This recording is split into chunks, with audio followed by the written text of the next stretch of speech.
जरा, सबर करो। भगवान शिव अविनाशी हैं और हमारा मत कहता है कि शंकर जी और भगवान विष्णु जी दोनों एक ही हैं।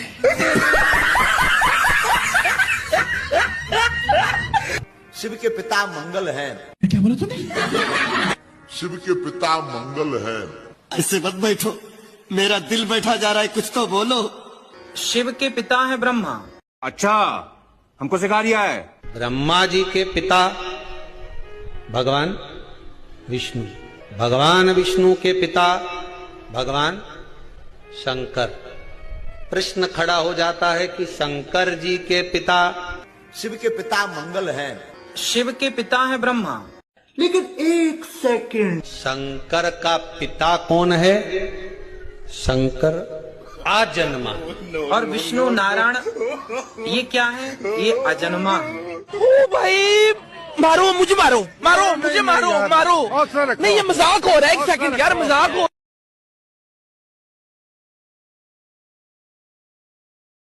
फिर धर्मदास जी ने कहा था, हे परमात्मा, इसका मतलब तो ये सिद्ध है कि वेद और कतेब झूठे हैं जो उनमें लिखा है कि ब्रह्मा विष्णु महेश सर्वेश्वर हैं।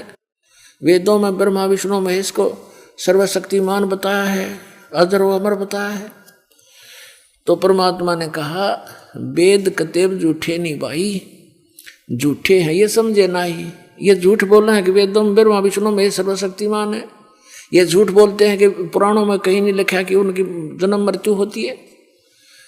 ये पुस्तक आपके सदग्रंथ सच्चे हैं, लेकिन ये इनको समझ नहीं सके, इसलिए ये बताने वाले तुम्हारे गुरु झूठे हैं। अब उन झूठे गुरुओं की दिखाऊंगा आपको निरी झलक, एक नहीं गुणीय झलक दिखाऊंगा। देखिएगा, पवित्र शिव पुराण, ये गीता प्रेस गोरखपुर से प्रकाशित है। सचित्र मोटा टाइप, केवल हिंदी। संपादक है हनुमान प्रसाद पोदार। और ये प्रकाशित कहाँ से है? प्रकाशक एवं मुद्रक हैं गीता प्रेस गोरखपुर, गोविंद भवन कार्यालय कोलकाता का संस्थान। इसके आपको 98वें पृष्ठ पर ले चलते हैं। रुद्र संहिता 98वां पृष्ठ, संक्षिप्त शिव पुराण। यह है रुद्र संहिता और हम यहाँ से नीचे से शुरू करेंगे। यहाँ से ये 5वां अध्याय के अंत में यहाँ से लिंक हो जाएगा आगे का जो हम पढ़ना चाहते हैं। अपने पुत्र नारद की यह बात सुनकर लोक पिता मह ब्रह्मा वहाँ इस प्रकार बोले।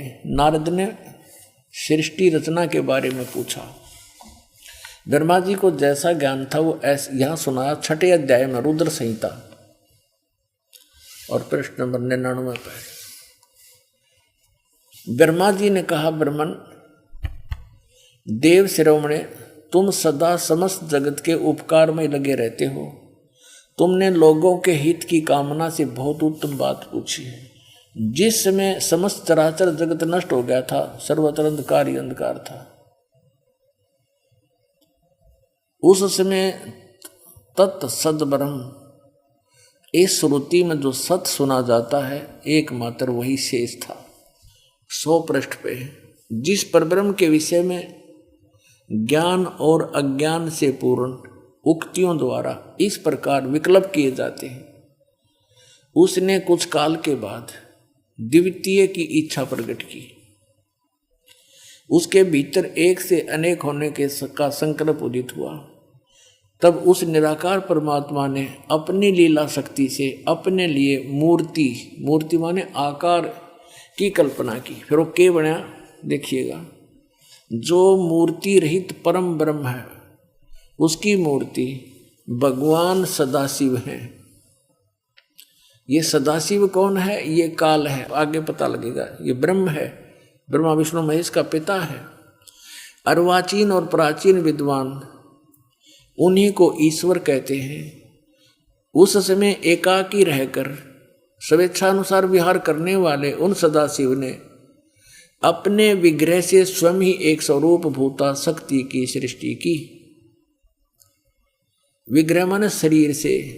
अब ये ब्रह्मा विचलित है, कबीर परमात्मा ने इनको ज्ञान देने की चेष्टा भी की थी, पर उनसे सुना हुए ज्ञान को दूसरी तरह घुमाकर बता रहा है कि सदाशिव ने अपने शरीर से एक स्त्री की उत्पत्ति की जो उनके अपने श्रीअंग से कभी अलग होने वाली नहीं थी।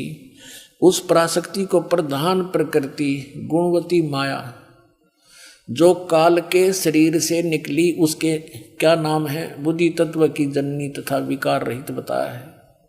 वह शक्ति अंबिका कही गई है। उसी को प्रकृति, दुर्गा को प्रकृति भी कहते हैं, ये याद रखना। सर्वेश्वरी त्रिदेव जननी ब्रह्मा विष्णु महेश की जन्म देने वाली तीनों की माता, नित्या और मूल कारण भी कहते हैं। सदाशिव द्वारा प्रकट की गई उस शक्ति के 8 भुजाएं हैं। हो गया स्पष्ट कि ये माँ अष्टंगी पिता निरंजन, ये जमदारुण वंशन अंजन, 3 पुत्र अष्टंगी जाए, ब्रह्मा विष्णु शिव नाम धराए। और आगे देखिए कंसेप्ट। नाना प्रकार के आभूषण उसके श्रीअंगों की शोभा बढ़ाते हैं।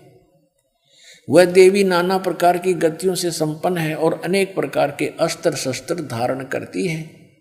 हो गया स्पष्ट कि काल के शरीर से कौन निकली, या निकली, देखो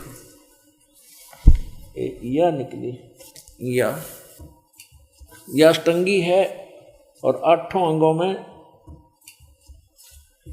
अस्त्र शस्त्र धारण करती है। ये देखिएगा, ये निकली अष्टंगी, 8 भुजाओं वाली, इसको अष्टंगी कहते हैं। अब हम शिवपुराण पढ़ रहे हैं, ये देखिएगा, उसको प्रकृति भी कहते हैं और उसकी 8 भुजाएं हैं।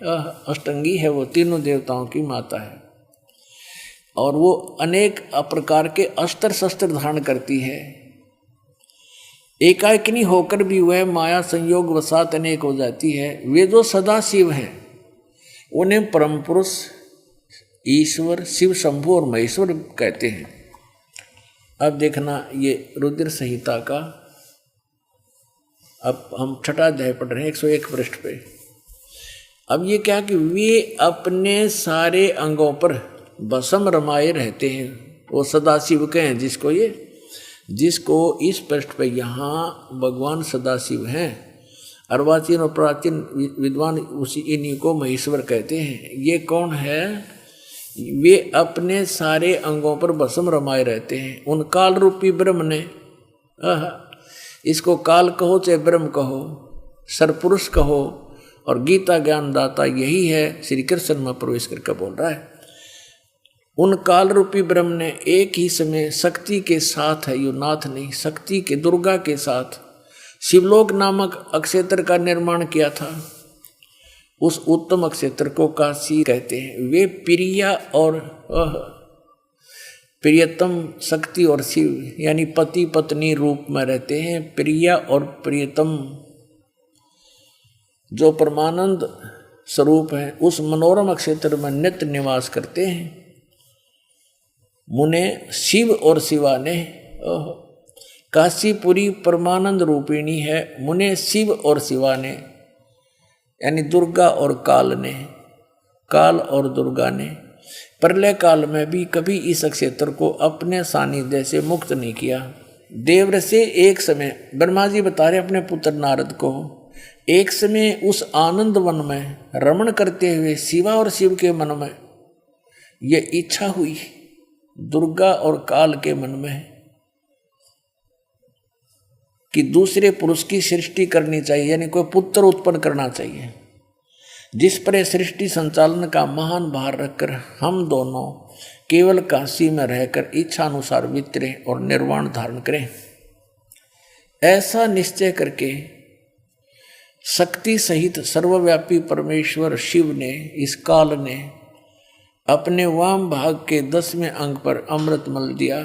फिर तो वहाँ से एक पुरुष प्रकट हुआ, यानी इन्होंने पति पत्नी व्यवहार किया काल और दुर्गा ने, और वहाँ से एक पुत्र की उत्पत्ति हुई। देखिएगा 102 पृष्ठ पे, 102 पृष्ठ पे शिव ने कहा, वो बालक उत्पन्न हुआ, उसके कहा कि वत्स, काल ने कहा बेटा व्यापक होने के कारण तुम्हारा विष्णु नाम विख्यात हुआ।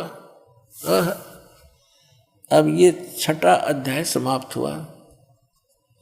अब ये 7वां प्रारंभ हुआ रुद्र संहिता का। और 103 पृष्ठ पे ब्रह्मा जी अपने विषय में बताते हैं। ये तो विष्णु की उत्पत्ति बता दी ब्रह्मा जी ने, अपने विषय में बताते हैं कि ब्रह्मा जी कहते हैं देव से तत्पश्चात कल्याणकारी परमेश्वर सांब सदाशिव ने इस काल ने दुर्गा के साथ वही व्यवहार किया, पूर्ववत प्रयत्न करके मुझे अपने दाहिने अंग से उत्पन्न किया। सीधी सी बात है। आगे तो ये नहीं इतना कुछ लिख रखा है, आदमी में मेंटल हो जाए पढ़ता पढ़ता। हमने अपने काम की वस्तु लेनी है।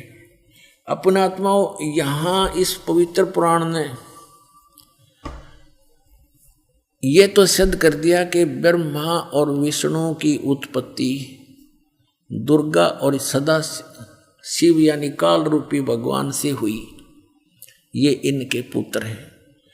अब यहाँ अनुवाद करता इस बात से विचलित हो गया कि शिव से शिव की उत्पत्ति कैसे लिखूं, इसमें तो लिखा हुआ है।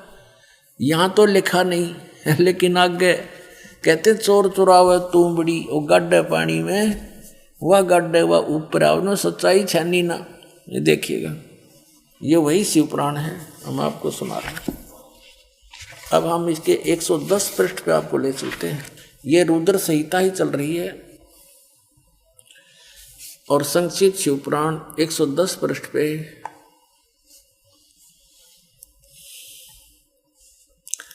यह लिखा कि इस प्रकार ब्रह्मा विष्णु और रुद्र इन 3 देवताओं में गुण हैं, परंतु शिव ये काल ये इनसे न्यारा कहा गया, गुणातीत माने गए हैं, इनसे भिन्न है। गीता जी अध्याय नंबर 7 के श्लोक नंबर 12 में ये कहता है कि तीनों गुणों रजगुण सतगुण तमगुण से जो कुछ भी हो रहा है इसका निमित्त कारण मैं ही हूँ, लेकिन मैं इनमें नहीं और ये मुझ में नहीं। तो यहाँ भी ये स्पष्ट किया है कि वो इनसे न्यारा है। अब यहाँ भी कंसेप्ट क्लियर नहीं हो पाया कि भी रुद्र भी कह दिया। अब यहाँ आप दिखाते हैं आपको पृष्ठ नंबर 24 पर आते हैं शिव पुराण के। ये देखो, एक समय क्या हुआ, ब्रह्मा और विष्णु जी का आपस में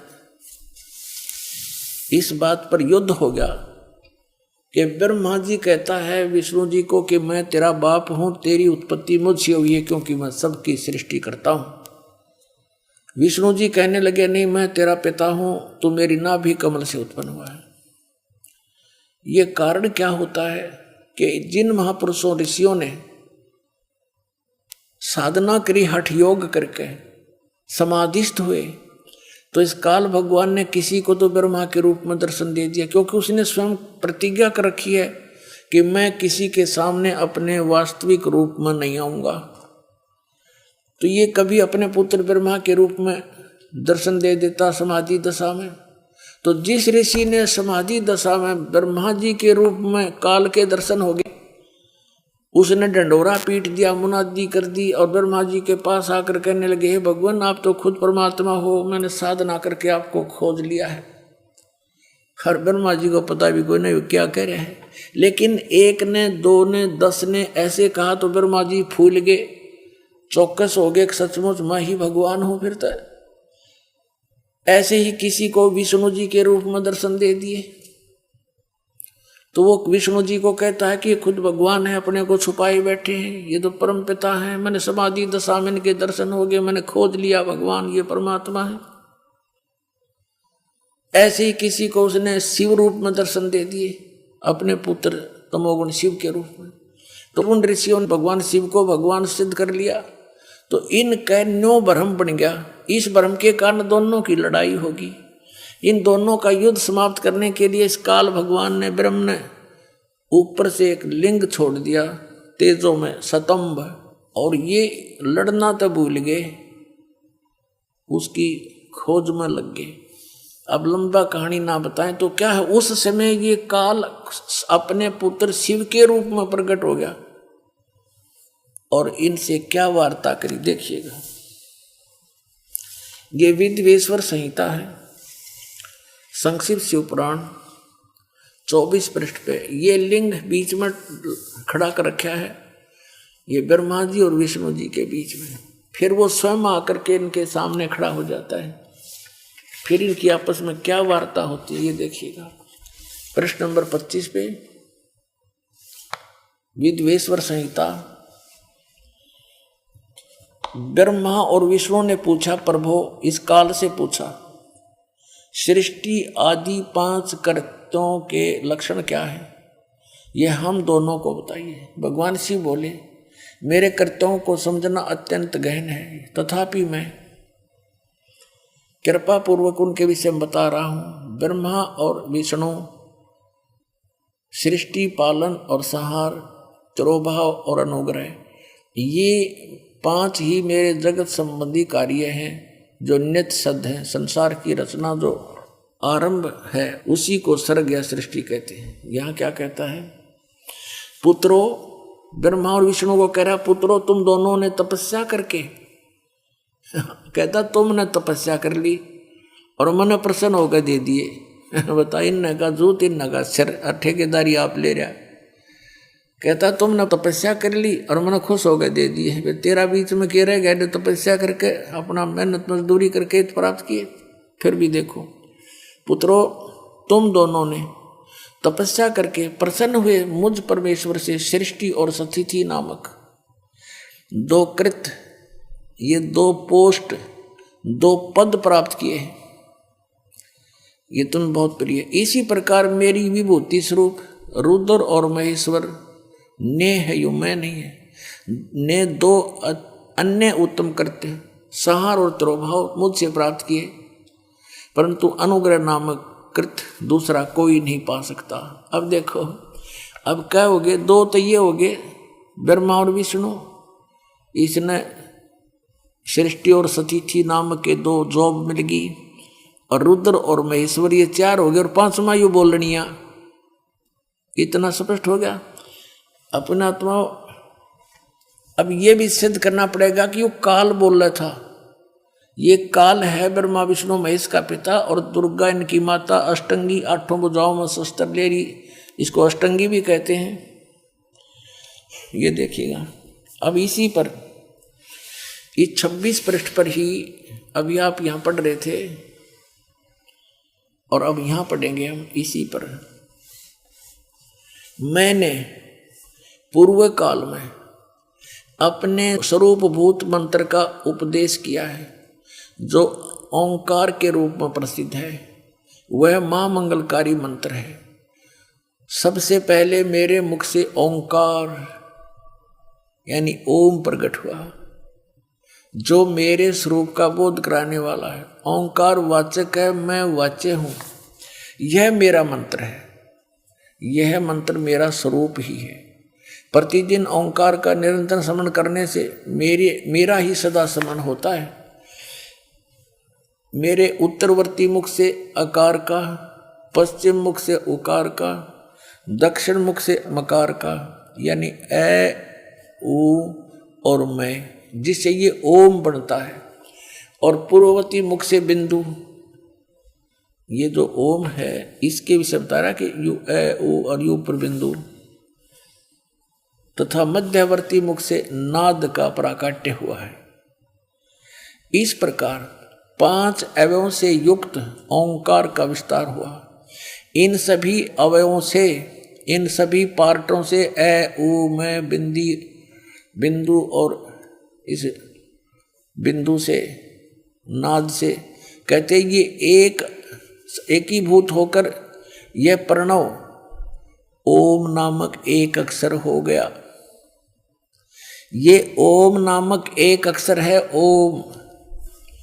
इसको ओंकार कहो, इसको ओम कहो, और चाहे ऐसा लिखकर इसको एक अक्षर ओम कहो। ये ओम है, एक अक्षर हो गया, और ये मेरा मंत्र है। असली मंत्र कहता है ये है मेरा। अपने आत्माओं यहाँ इन्होंने ओम नमः शिवाय ये 5 अक्षर मंत्र बता दिया। ये कहीं भी मूल संस्कृत में ये नहीं, इसलिए इन्होंने अलग भाषा में लिखा है, और हमने इसको ना समझ कर इन अज्ञानियों द्वारा अनुवाद किया हुआ इसका रट लगा दिया, जबकि ये कोई मंत्र नहीं है ओम नमः शिवाय, ना गीता जी में ना वेदों में। ना श्रीमद् भगवत गीता में, ना पवित्र चारों वेदों में। तो ये मनमुखी आचरण के नाम हैं जो हमें यूजलेस थे, कोई लाभ नहीं हुआ।